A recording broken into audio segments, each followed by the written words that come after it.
Welcome to Behind the Paranormal with Paul and Ben Eno. Now that the long-awaited Pentagon report on UFOs or UAPs has been revealed, what does it mean? What do UFOs have to do with our spirituality? What do oranges have to do with all of it?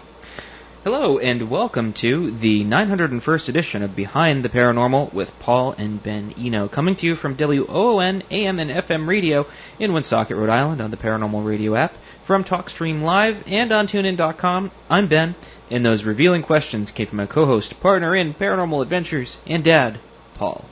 Now we also stream live on YouTube. The station has a YouTube channel, but I don't understand it, so I'm not going to talk about it. Well, just look up ON Worldwide. And you can go to their website, onworldwide.com. It can take you to the stream, or you can just look us up on YouTube. That's ON Worldwide. Thank you, Ben. It's better to have a son younger than yourself. Today we welcome British UFO researcher and author Paul Ascough. Paul has lived in Yorkshire, England all his life. You'd never know from his accent. All his life so far, anyway, and has investigated the phenomenon of UFOs and the paranormal for over 50 years. His entire working life has been spent in the medical field. He was an occupational nurse for the British National Coal Board, followed by service as a medic in both the regular army and the Territorial Army, which is the equivalent of the U.S. National Guard, then as a civilian paramedic in Yorkshire. His book, recently released by our friends at Flying Disc Press, is UFOs, The Real Story. So, Paul Ascough, welcome to Behind the Paranormal. Thank you for having me. Lovely. Hey, it's great to have you with us. And, Paul, I think we are duty-bound to begin with what everyone is talking about, and that is the preliminary assessment, unidentified aerial phenomena. I like that they created a new sort of little, not a mnemonic, I can't remember the word for it right now, a little device instead of UFO. It's an unidentified aerial phenomena. Released. Yeah, UAP, that's been lurking out there for a while. Yeah, it's not as, doesn't roll off the tongue as well. Doesn't do it. No. Right. So, released by the U.S. military, that was on Friday, June 25th? Yeah? Yes, just 2 days ago. Yep. Yeah, and so I guess we kind of have to start talking about it. So, Paul, what are your thoughts on this whole thing? Right, well, I have to say, unfortunately, guys, same old, same old. Yeah. There are a few things that they have brought out, which at least they've admitted that there is things happening. However, there are always this secondary paragraph that say, but are the explanations in reality something mundane? And you always get that undercurrent. But at the end of the day, they are admitting that there are things happening. They are admitting that there is a need, and there is a need for funding. So that's a positive. The downside is that they're saying there's no information or little, what can I say, scientific information that they can justify looking back on before 2004. So from a ufologist point of view, does that mean the last 60 years of research that everybody, and there are some brilliant researchers out there, is that not going to count in the future, Well, another thing that they say is, by way of an excuse, I think, is more that they really don't have the tracking procedures or ability to really determine anything beyond the, what was it been, the 5 categories that they did identify. And I agree with you, Paul. I just think it's an exercise in nonsense. And it's nothing we haven't known for many decades, we being the researchers.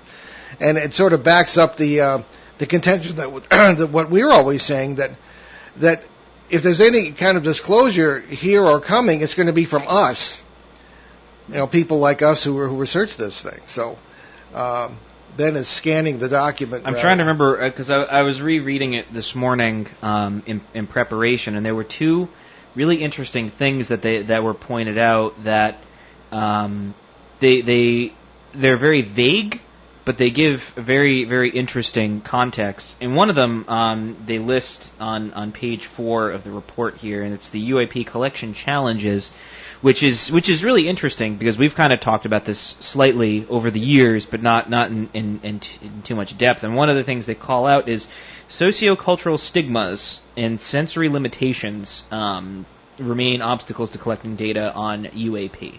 Your thoughts on that, Paul? Yeah. I mean, that's something that they've been practicing very well, may I add, for the last 70 years. So they've had lots of practice for it. So it's, in some ways, now this is the other thing as well.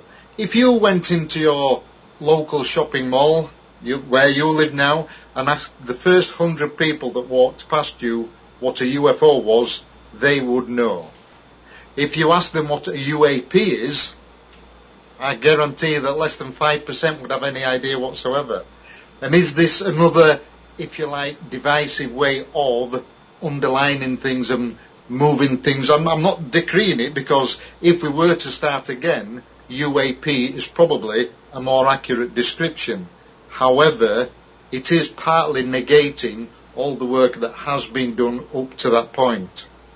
You know, that is exactly what occurred to me driving to the station this morning, was that this is another sort of a twist and a deliberate, not maybe a ruse, but changing the terminology can change the narrative in a way, you know. So, well, there you have it. I haven't heard too many people who were impressed by this. Oh, there was one other thing. No. Yeah. That was really interesting about it, and it was most of the reports came from either military bases or training facilities, which military observers anyway, mostly naval aviators. Right, which is interesting only because it just makes me think of the first thing that popped to mind was UAP waters. And that was, and I was like, okay, well, that's an interesting thing to sort of pop up. Which the explanation was, well, you know, it could be, you know, foreign governments with, you know, technology we don't know about yet. Yeah, it's possible, right? And you know, but it is interesting that the narrative is trying to be spun in a different way. Yeah. And you know, you change the terms, you change the story. Well, Paul, you served in the British military. Were there any protocols given to you? I know you weren't a general or anything, but I mean, was there anything said about this subject? Nothing whatsoever. The only thing that happened to me was on a training exercise once. I was like a section commander in a reconnaissance platoon, so we were trained observers. And during a night exercise, only moving maybe 10 miles during the night, but we had to go and check in on certain points. And I was leading a section of 4. Reconnaissance platoon tended to be smaller specialist units. And we watched the UFO, I would say, for at least 2.5 hours one night while we were doing this. And when I went to report it afterwards, you always have a debrief. And when I reported this afterwards, and I said, we knew exactly the position it was, we were trying to triangulate it to see we could get a grid reference of where it was above. So the other units that were or may have been training should have seen it too. And I was trying to give information to my commanding officer to say, this is what happened, this is what we saw. And he wrote everything down, took a proper, did a summary of it with all the information we gave him. And I would have liked to have thought that he took it further. However, I never heard another thing. Yeah, well, that was the same here. I served in the U.S. Coast Guard, which is in this country is one of the forces, and we were at sea. But before I went to sea, I was told, and my job was pretty much photography and documenting the Cubans and what mischief they happened to be up to in the wake of the Grenada and Panama affairs here in this side of the world. But there was a general understanding in my group that you had to, if you saw anything like that, you reported it up the chain of command, and then you never heard about it again. Because on a ship, you're out, you have 360-degree views, clear skies, all sorts of things in the Caribbean Sea in our case, and there were things you would see, and the only thing I ran into on that particular cruise was a member of the legislature in Puerto Rico, where we stopped, who had seen a tremendous UFO sighting. He and his entire family earlier, actually the previous year, and that's going to be in our new book that's coming up about UFOs. It'll come out next year, but there was a strict, rather a clear protocol that you reported it, and up it went, and you never heard of it again. So anyway, so that was that. But in any case, let's move on. We want to talk about your book, of course, and you point out something that's very fascinating to me, Paul, and that's the religion and spirituality aspects of the paranormal in general, UFOs or UAPs in particular. How does that work? Well, one of the analogies, if you'll allow me to explain, we work on our normal electromagnetic spectrum that we are aware of. So you've got the high end, which we're using now, radio waves, and then it comes down through the infrared, through visible light and the acoustic spectrum, and then it goes down through the ultraviolet, X-rays, and then gamma rays at the lower end. Now that is what our science is accepted, what we work with on a day-to-day basis, but even on the electromagnetic spectrum that we know about, the actual bit that we use, the acoustic and visible spectrum on a day-to-day basis, is actually less than 1/10 of 1%. So you can see how such a tiny, tiny portion of what we are aware of. Then you move from that to what the latest cosmologists are using and things like that, where they're saying that dark energy and dark matter can make up as much as even 95% of the universe, but we don't have the technology at the moment to measure it, to look at it, to do anything at all with it. They're just saying it must be there for us to work and for the universe to work as it does.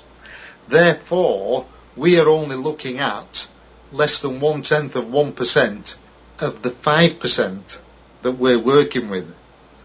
And one of the things that I absolutely believe is that ET, who could be 1,000, could be 10,000 years ahead of us in technology and spiritual development, they are masters at being able to understand, to control, and to use the whole of this spectrum that we know practically nothing about. You know, I have to say, Paul, that in 13 plus years on the air, I cannot remember anyone who is a UFO author and researcher mentioning that really important subject, spirituality. Because we've often said, we always seem to equate advancement with technological advancement.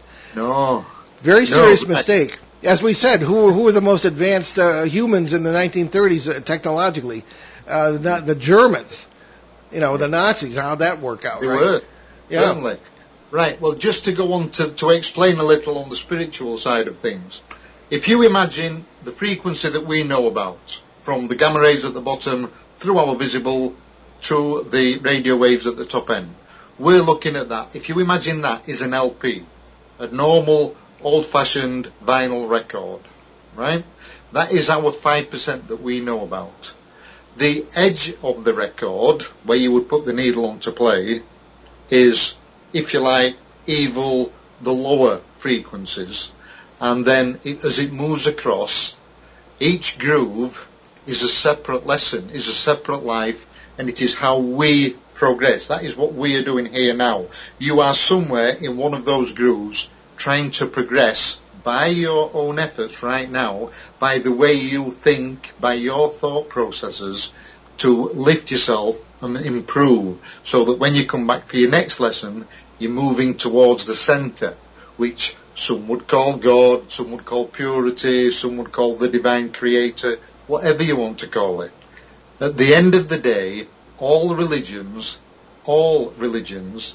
are man-made. God's never written anything down. The infinite creator, whatever you want to call him, never wrote anything down. It was always man that wrote it down.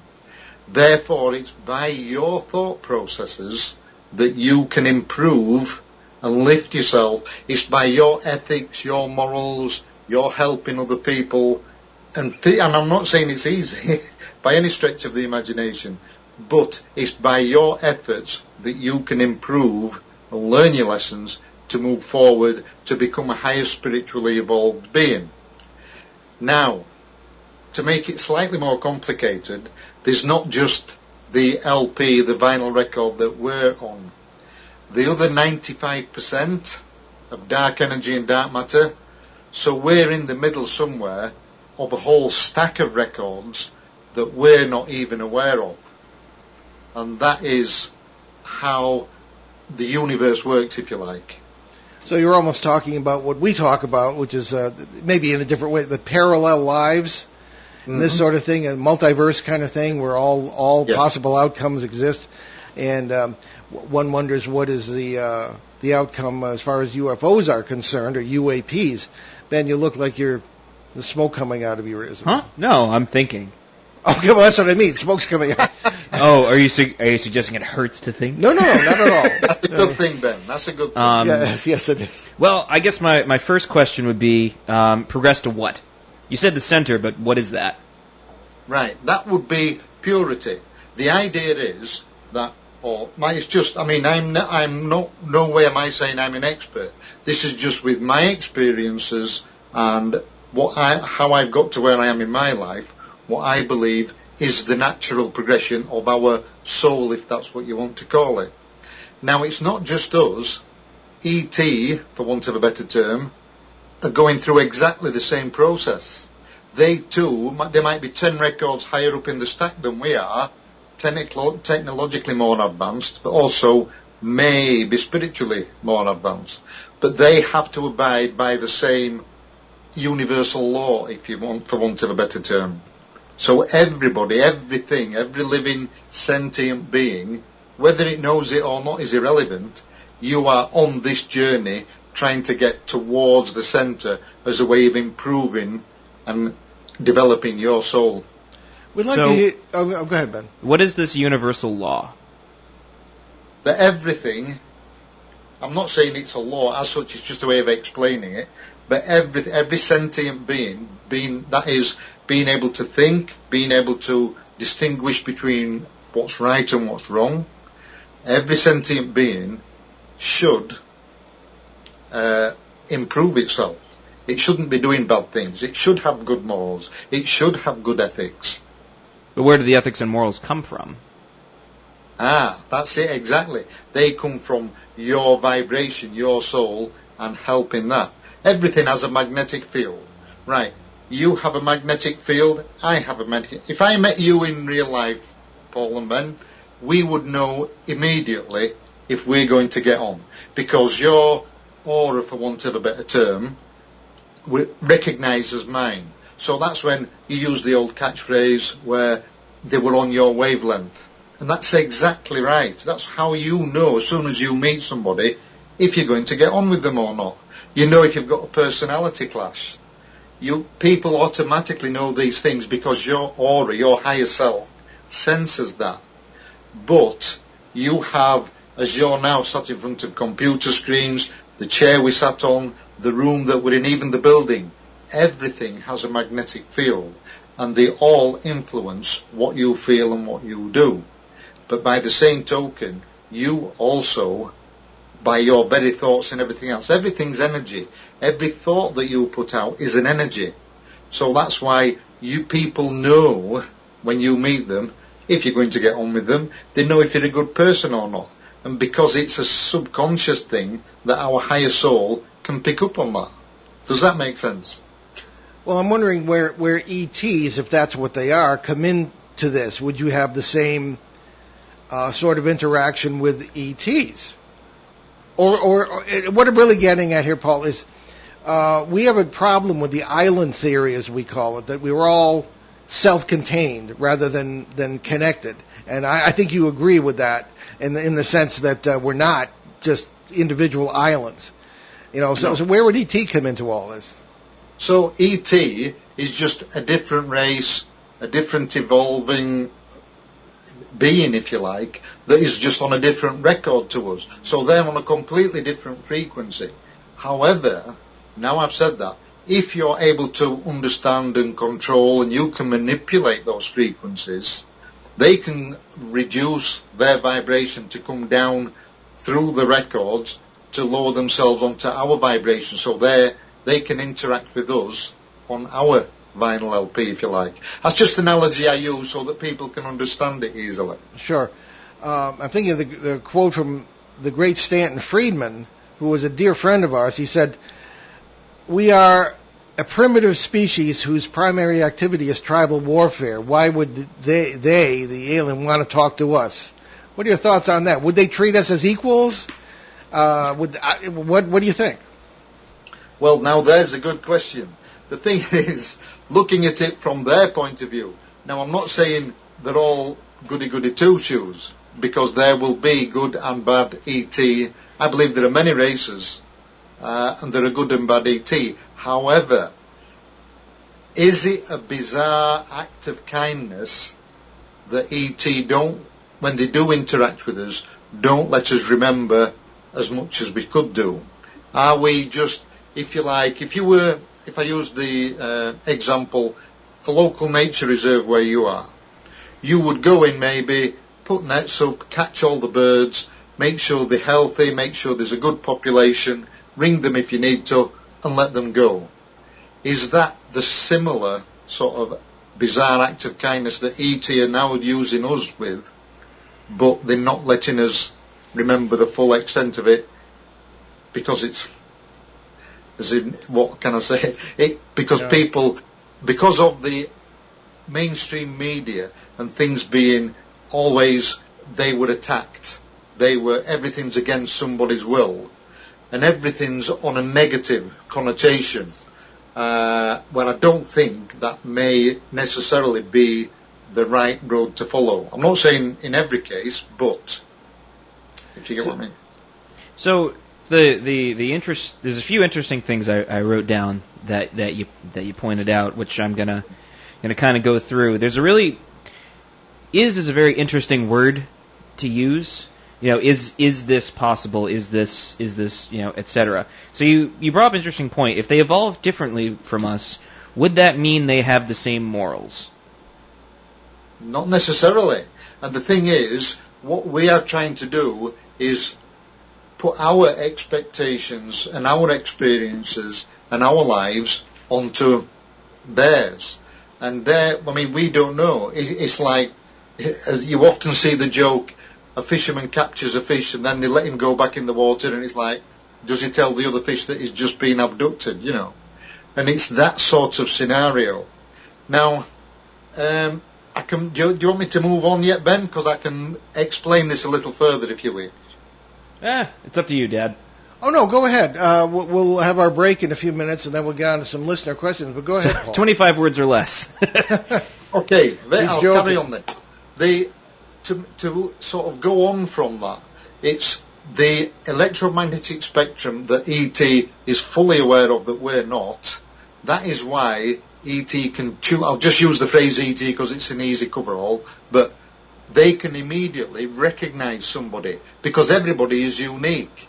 So that is why you get abductees that don't recall anything at all. Even to Calvin Parker, he only naturally remembered the Pascagoula incident. Yet when Kath Marden regressed him, he'd actually had 4 incidents of when he'd been abducted, but he only naturally remembered one of them. So because they're able to realise that, they can make people remember what they want. They can remember nothing at all, or people sometimes remember owls. Owls is a good one. We get a lot of those. People that remember just a vehicle at the side of the road or the side of the path, but they don't remember what it was.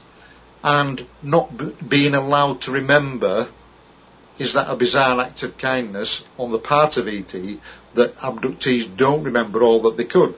But by being able to control it, that is why they can come straight to you. They can float you straight out through the bedroom wall, through a door, through a ceiling. They can appear at the side of your bed, and we constantly hear all these stories. And I was very fortunate that I spoke to Bud Hopkins and had lunch with him once. And he said, Paul, I got into this quite by chance, wanting to help people, more on the counselling side of it. And it was only as I got more into it, that people from whatever walk of life and from whatever background, whether they're wealthy, poor, he says, and whatever geographical location they came from in the world, they were all telling me the same story. And he says, at the end of the day, this evidence is so overwhelming, you have to sit back and think, there's got to be something to it. And that is how he became, what can I say, a flag bearer for the UFO community. Well, just for anyone who might not know, Bud Hopkins was probably the greatest expert or a practitioner in hypnosis, etc., researching the UFO, the alien abduction phenomenon, particularly in the last century. And we encountered him in 2003 at a conference we were both speaking at. Ben, you were like, I don't know, really... I was like eight or nine, something like that. Well, maybe 10. Maybe. Yeah, but it was, unfortunately, and we sat down with his album, and the physical marks he showed me from people who've been abducted looked an awful lot like a lot of the things I'd run into in poltergeist cases. So we were going to do some work on that, but then he came down with his fatal illness, unfortunately, and we never got a chance. But that's who Bud Hopkins was. Well, why don't we take our bottom of the hour break here? Yes, indeed. You are listening to Behind the Paranormal with Paul and Ben Eno on WOON 1240 AM, 99.5 FM in New England's beautiful Blackstone Valley. And our wonderful guest today, Paul Ascough, all the way from the UK. And we'll be right back to continue our conversation. Stick with us.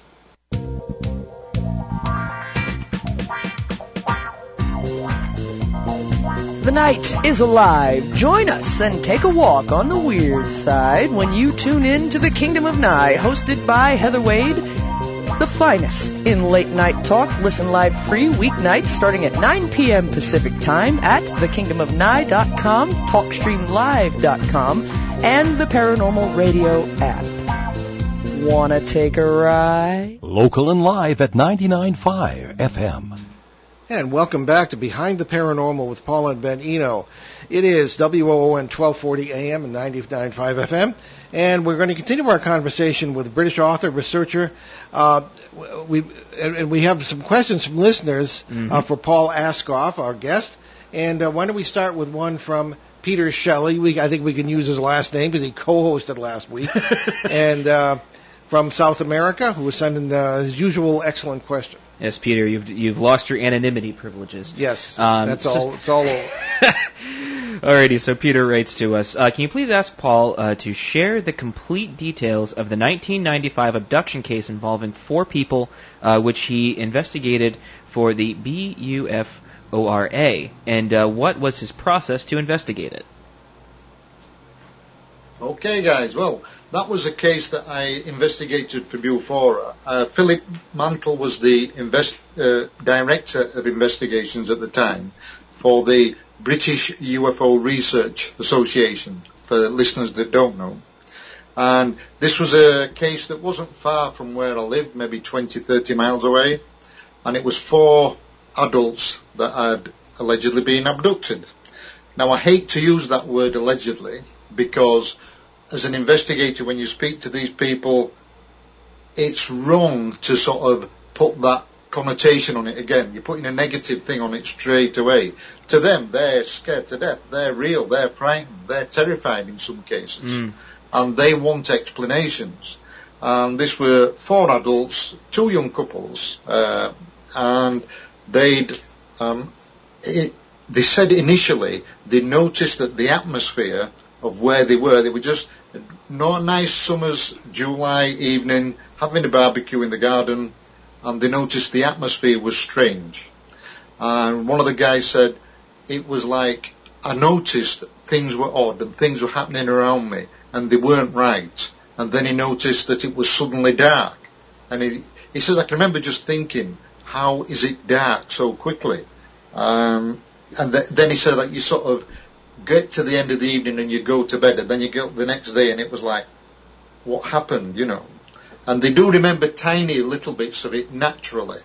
Like he could remember a UFO that was as big as the moon, and a UFO that approached them that had 7 lights on it. And what I did was initially, you have to get their story of what they can naturally remember and what happened. So we went and looked at where they were. So we're looking at the location, we're looking at the background of what, if there was any other sightings there, the Oz effect, these, what can I say, geographical anomalies, these areas of high strangeness. Then you look at the local aircraft, things like that. So if there was anything going on that could explain where the planets were, where the moon was, were there any meteor showers, all that sort of thing, so that you've got a good physical background to start from and to build on from their explanation of what they experienced. Okay, well that's sounds like quite the case. I had not heard of that before. No, me either, actually. Yeah. Right. Hey, leave it to Peter. Oh, yes. Peter does his homework. Hey, that's what we could call the segment. Leave it to Peter. We'll talk about that. Okay. All right. It's on the drawing board. We have Phil, who lives in the lovely heart of the Litchfield Triangle in Connecticut, where anything can and does happen. One of our show reporters, and Phil has 2 questions for Paul. Indeed. And so, Phil writes to us, can you discuss your idea that humans have a built-in survival instinct that warns us, through fear, that we should not be where we are when we witness or find ourselves in an alien or paranormal encounter? Yeah, sure. It's the human body on a chemical level has an automatic fight or flight syndrome, which we use when we get in these sort of situations. However, that's when we're on, going back to the analogy of the records, that is when we're on our record, because that's normal, what we deal with and what our bodies are attuned to. That's the frequency that we're on. However, when you, but once you get into a situation where maybe it's high strangeness area, it may not be, but when you get into these places where you may be touching the record above or the record below, now that can be true of the paranormal, it can be true of cryptids, it can be true of UFOs. Because the frequency of where you should be is changing, so you're not on that record, you're being taken out of it onto a different level, then at a subconscious level, your soul knows you're where you should not be. It instinctively knows you're being taken out of your natural area. That's a threat to your soul, not just to your physical body. And therefore, we get that inherent, terror, if you like. So whether it's, you get cases of people that have seen Sasquatch, people that have seen spirit or ghosts, however you want to call it, and people with UFOs and abductee scenario too. And it's the same reaction. It's the same thing. It's the same natural way that the body reacts to it. And that is why, if you're taken out of that, your body reacts with the terror that it does. And it does take some getting over that fear factor of it. Well, let me throw this at you, Paul, before we get to the second question from Phil. Sure. It seems that, at least in my experience, different people have different reactions in the same situations. For example, in September 2016 in Pennsylvania, I had a Bigfoot encounter that I would consider almost sacred. It was a beautiful experience, very peaceful. Only a few hundred yards away on a road, not long after that, a little girl in broad daylight encountered what appeared to be the same creature and was utterly terrified. To this day, she will not talk to us when we are researching there. I tend to think that what you bring to the experience is what you take away from it. When you prepare spiritually before entering an area where something might happen, I think the experience can be more positive. I mean, unless you're dealing with what we refer to as parasites or alien of some negative rite or something of that kind. I think that it can be a very positive experience for some, very negative for others. What say you? Yeah, and I agree entirely with what you're saying. And I think also it may depend on where that person is on their journey and how advanced spiritually they are. But also it depends on the environment that somebody's been brought up in. If, like, I'm sure, sorry to say that, but the little girl weren't aware of it and probably never even experienced or thought about anything like that before. But for somebody such as yourself, who's an experienced researcher, then it's more, I'm not going to say novelty, but it's more acceptable. You're more aware of what could happen. No, it could be as simple as that. Yeah. Yeah. Ben, you look like you want to ask. It's let's get into Phil's next question Yes. before we jump into a tangent or Yes. go down a road of epistemology. So Phil's next question is this survival instinct actually holding us back from understanding paranormal reality? Yep, I would say certainly. But again, it's a survival mechanism. You do get a lot of, I'm sure Jacques Vallée touched on this with his Oz effect, and you do get these places geographically around the world, where this will occur more frequently than others. Have you heard Paul Sinclair and the Truth Proof series that he's doing now? The area where he's researching, like Skinwalker Ranch, and you have these geographical areas where, if you say, the veil is thin, if you like, where the records are almost touching, and in the right circumstance it becomes much easier to experience the record above or the record below, because you could just as easily go down as you can go up. The difference is that ET, for want of a better term, I would suggest would always come down to our frequency to react or interact with us. So you will get people that are, depending on how they're evolved and how much more spiritually developed they are, that will pick things up much better and will experience things differently. That's why you should always be wary, because we're all at different stages and we all have unique frequencies, and you're all looking at an experience from a different place and a different frequency. So especially when you get to high strangeness, you're looking at it sometimes from a different point of view. Therefore, is it a bit odd occasionally when everybody's telling you the same story? Should alarm bells be ringing and saying, well, why are they all telling me the same thing when they should be looking at it from their point of view instead of the same point of view as everybody else? Let's turn that around a bit before we get to some more questions. Paul, one of the issues for us has always been, is what's happening, whether paranormal experience, UFO, whatever, is what's happening what it appears to be? In other words, we've frequently run into entities that attempted to be positive and turned out to be negative. I think poltergeist phenomena, as I say, the parasites, as we refer to them in different terms that we've had to invent just to talk about this stuff. Even if you have a positive reaction on your part, what if what you're reacting to is actually negative, or is that not likely to happen given our ability to assess it? I don't know if I'm clear. Yeah, I think to a certain extent it depends entirely on what you are experiencing. To me, the poltergeist part of it and the other things that people, things like the dog man, other cryptids and things like that, for me, I'm only saying is my opinion, is they're coming from a lower frequency. So therefore your experience would tend to be on the more negative side. Now that's not to say that you're not going to get negative experiences from ET or higher frequencies. You get a lot of high strangeness accounts from the spiritual side of things, where people think the saintly and the angels and that sort of thing. But also where ET, you get different ETs where people think it's a wonderful, positive thing, and then you get the opposite where people are terrified.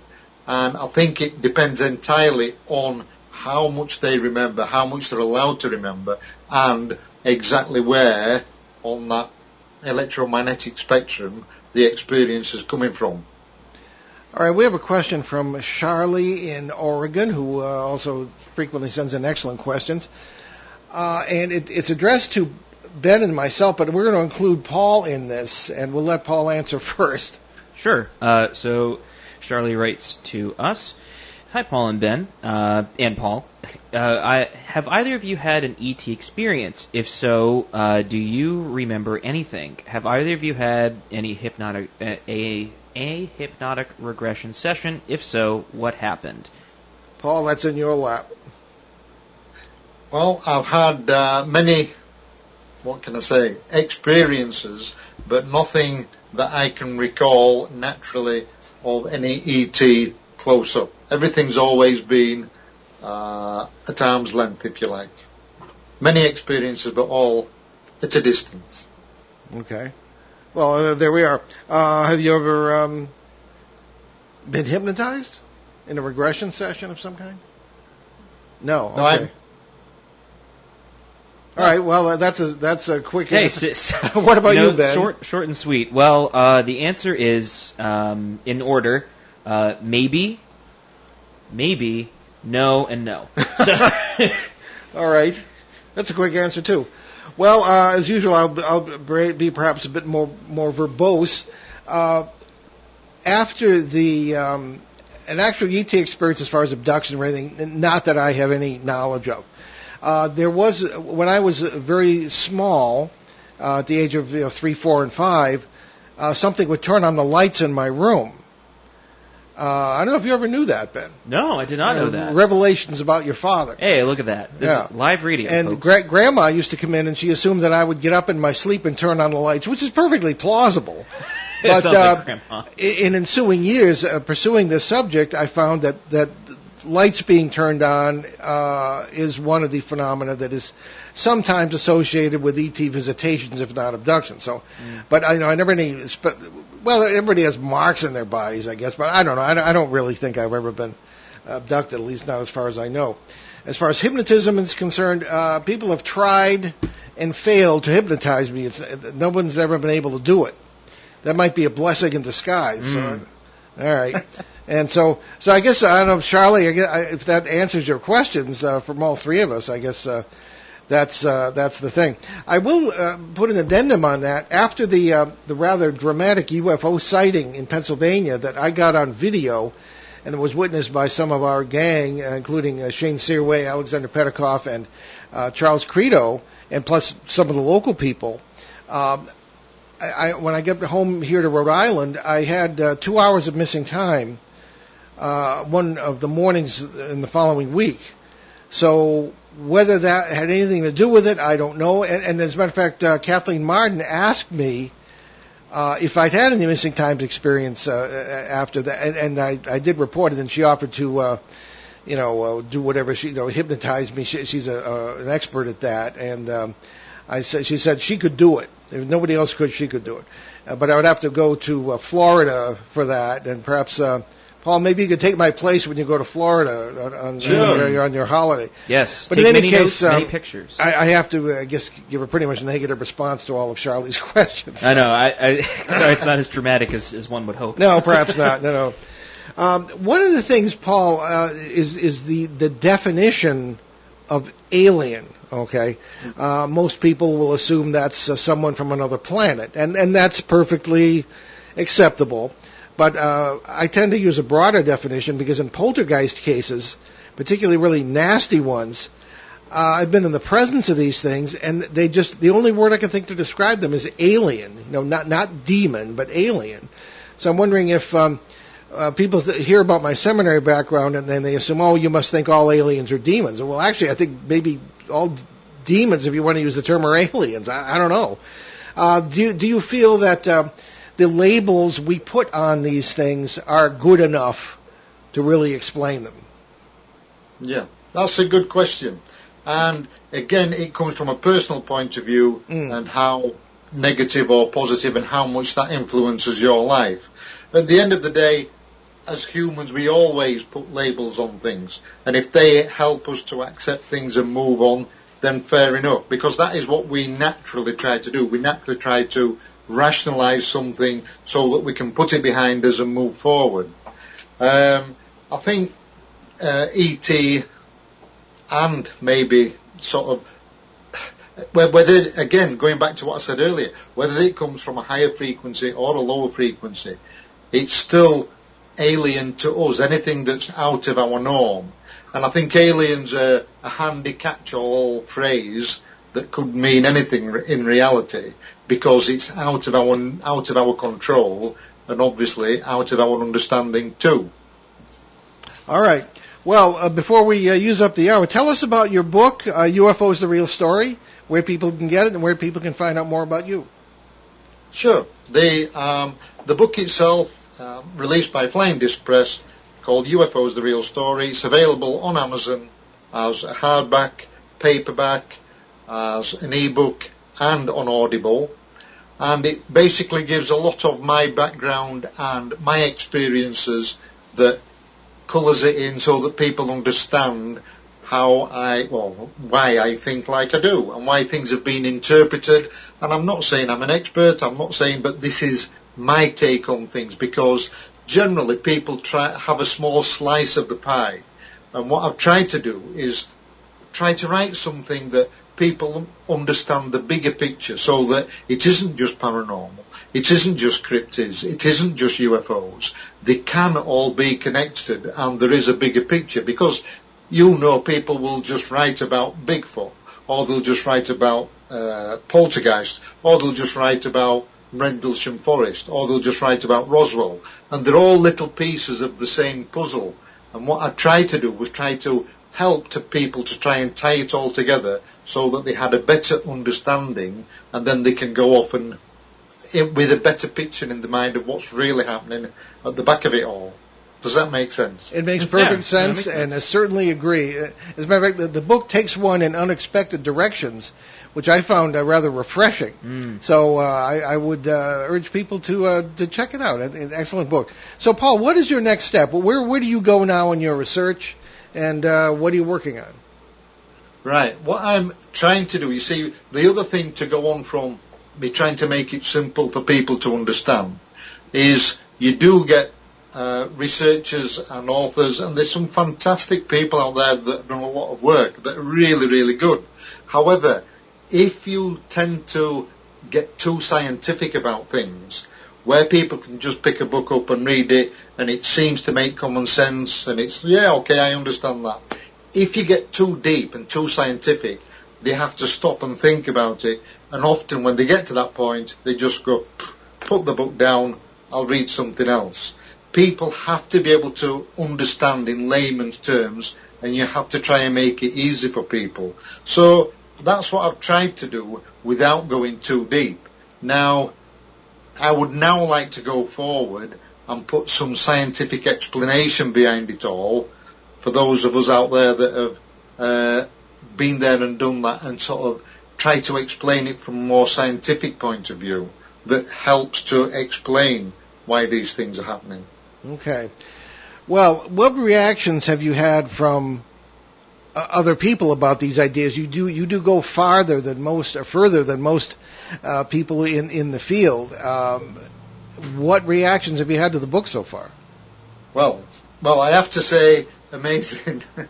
I've done about 20 odd podcasts at the moment, and I've been asked to go down and do a television interview for new programs for a documentary coming up, and I've had nothing but positive reactions.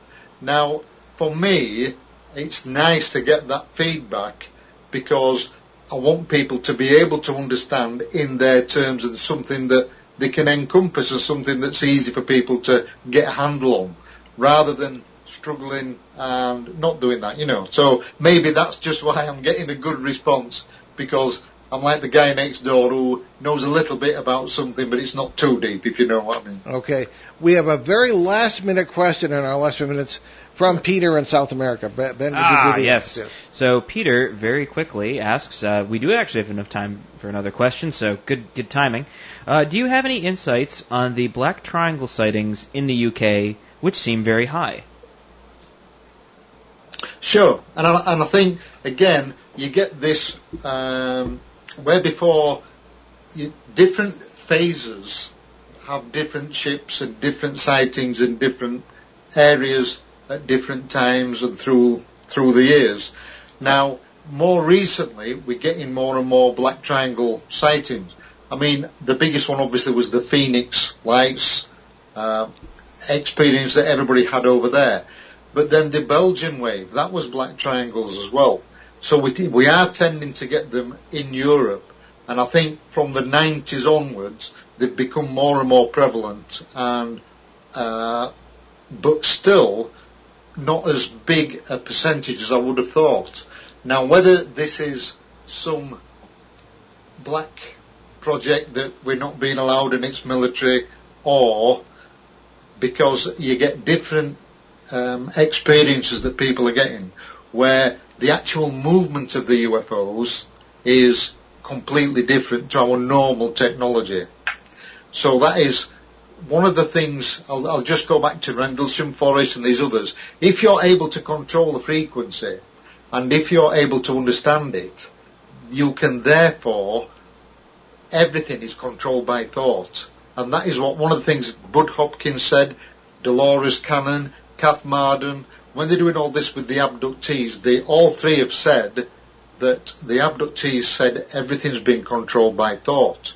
Therefore, you get the movement of these vehicles that can be explained, because there's no such thing as G-forces. You get these, they get really annoying me, these people on television that say there were no visible flight surfaces, there were no heat plume, there were no rubbish. They don't use our physics at all. Everything's done by thought. So if they want to go, you want to go to Cape Cod now from where you are, boom, you're in Cape Cod, end of story. So speed doesn't matter, manoeuvrability doesn't matter, there's none of that. And whether you're in space, whether you're in the air, whether you're in our oceans and lakes, it's irrelevant, because they're in their own little bubble. So there aren't any G-forces, there aren't any speed, they don't feel anything, they're not moving to them. So everything's done at a different level. They're not using our physics. And that's what people have to get over. So whether it's a black triangle, whether it's lights in the sky, whether it's a group of lights moving bizarrely, they're moving bizarrely because they're not using our physics. Well, that's something for the transportation authorities to think about very seriously. And how will they tax it? Yeah, precisely. Do the aliens have taxes? That's the subject of our next show when we have Paul back. Don't give the idea to the IRS. No. Paul Ascough, tremendous show. Thank you so very much, and best of luck with the book, and we'll be talking to you off the air. Sure, it's been wonderful. Thank you very much for having me, guys. Anytime. Very good. Yes, we've only barely scratched the surface. Indeed. Okay, let's get to our announcements. Indeed. Our show now has its own app. It's pretty simple and bare bones, but it has most of our past shows with links to them, but we plan to add features as we go once we figure out how to do it. It should be in the Apple and Google online stores in a while. There are a lot of hoops to jump through for that to occur, because the app is free. They think you're trying to sell it. So therefore, you have to have bank information and down in Brad Street and all sorts of things that nobody could imagine. Little did they know we make no money off of this. No, well, exactly. We do this kind of as a favor to the multiverse. I don't know. Anyway, there's a link at BehindTheParanormal.com, our show site, if you would like to download it now. And there you have it. Cool. And you can check out our books along with those of our guest co-hosts at our show website, BehindTheParanormal.com. Where you can also find out more about the show, our mini cases over the years, our public appearances, and how to book us, along with some of our 900-plus free recorded shows from our 13-plus years on the air, along with special shows and podcasts. And don't forget that you can check us out also through many different platforms, and all those shows going back to 2009. Sorry, I'm taking your stuff, Dad. It's all right. So you can check us out on YouTube. If you just search Behind the Paranormal with Paul and Ben Eno, you'll find all of the shows that we have. They get uploaded automatically, so you can check those out there. You can go to iTunes, Apple Podcasts, it's all there. The Paranormal Radio app from TalkStream Live, and you can check us out on Spotify as well. And our website has a charity page with links to several good causes that we've adopted on the show. Now we have added a new charity, which is Hope for Hilldale Cemetery in Haverhill, Massachusetts, run by a good friend of ours, Tom Spitaleri. Other charities include USA Cares, Canadian Veterans Advocacy, Helping Haiti's Orphans, Youth Mentoring Connections in Los Angeles, the Crohn's and Colitis Foundation of America, and the Sisterhood of Ground Zero, along with the Milk Fund here in northern Rhode Island.